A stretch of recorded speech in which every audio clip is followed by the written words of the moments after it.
wherever there's trouble, G.I. Joe is there. G.I. Joe, American hero.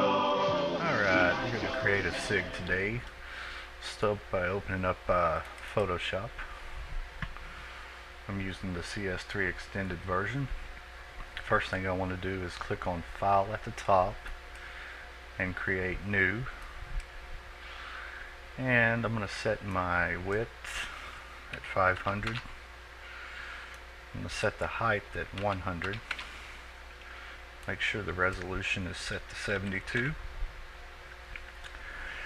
And RGB color 8-bit. Make sure the background is on transparent. Click OK.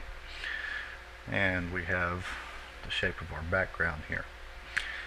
I'm going to go to my paint bucket tool over here on the left, and we'll select any color for the heck of it. We'll splash that down on there, and we got a color. Now I'm going to use a gradient because I love to use gradients, and I create 95% of all my backgrounds. So I'll come down here in my layers panel and create a new layer at the bottom over there. I'll go back to my paint bucket, right click on it, and bring the gradient tool up instead of the paint bucket. And that's going to be using both of the colors that I have selected down here. We'll go white and black instead of white and green, so let me just change that green over to a black. Do it up here, or we can do it down here, it doesn't matter. Okay. And then we'll just drag across here.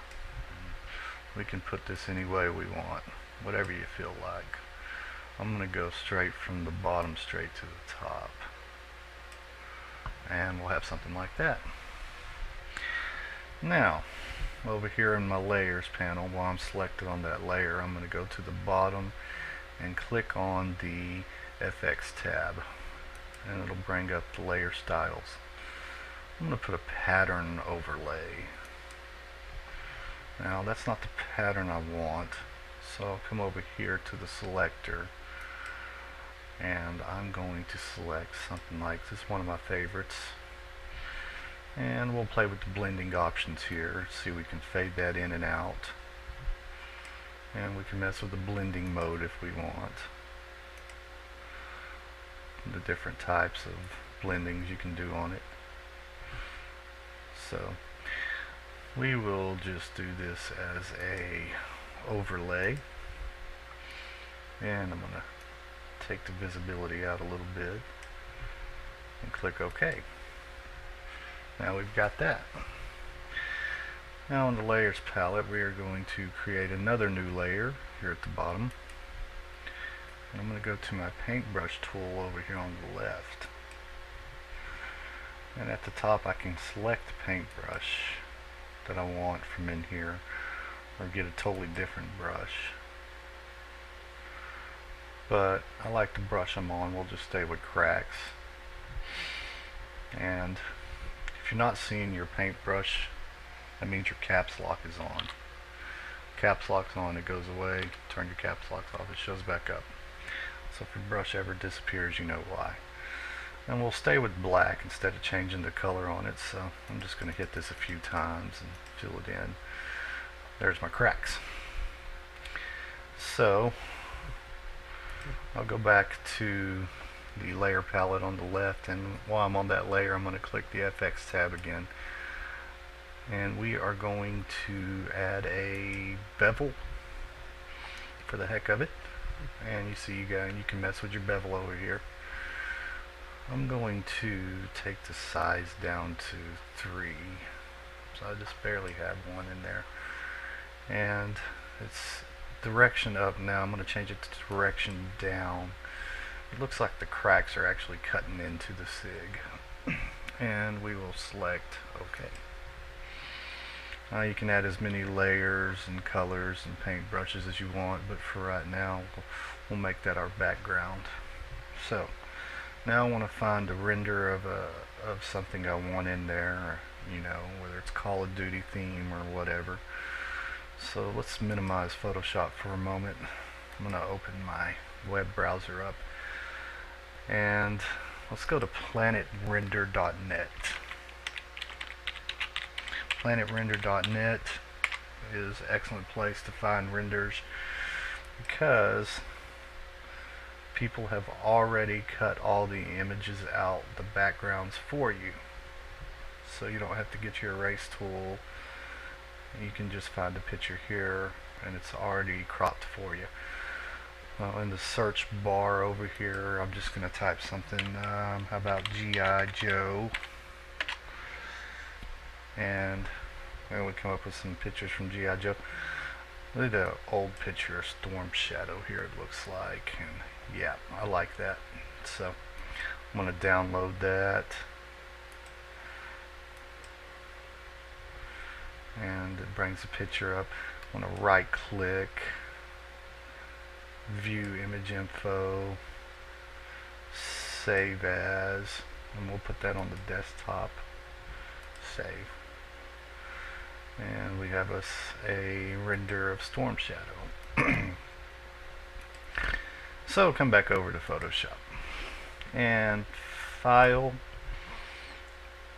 and we're going to go open instead of new this time.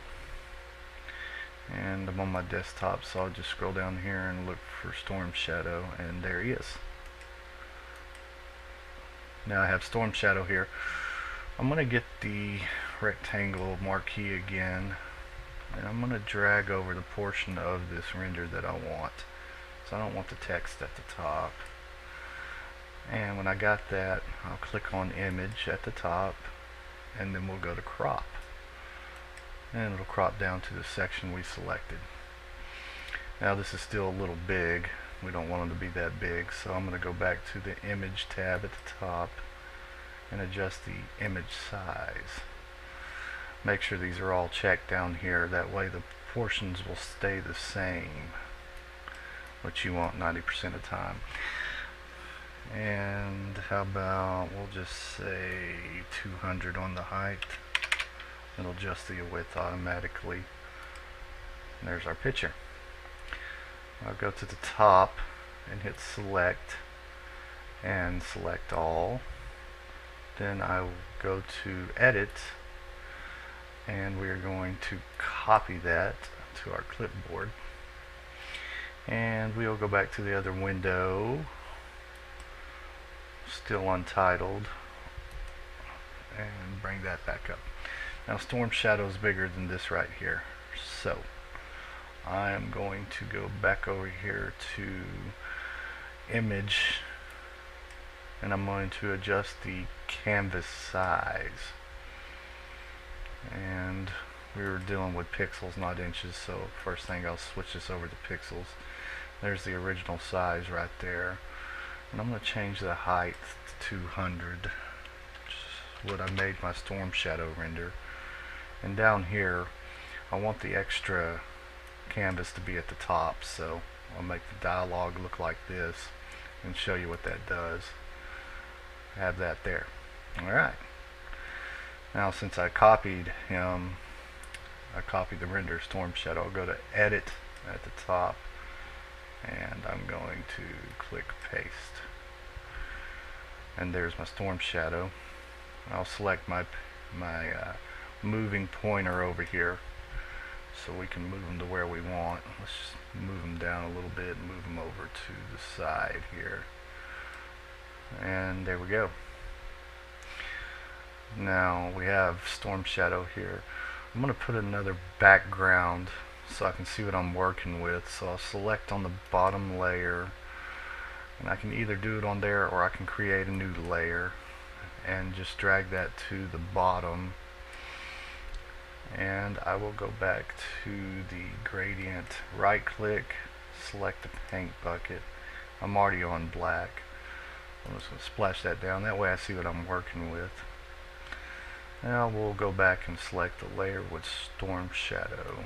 I'm going to put some FX on him, so click the FX tab, and how about an outer glow, make him stand out a little bit. And I'm going to change that color right here, change it to something red. Okay, and we'll give him a drop shadow. Okay,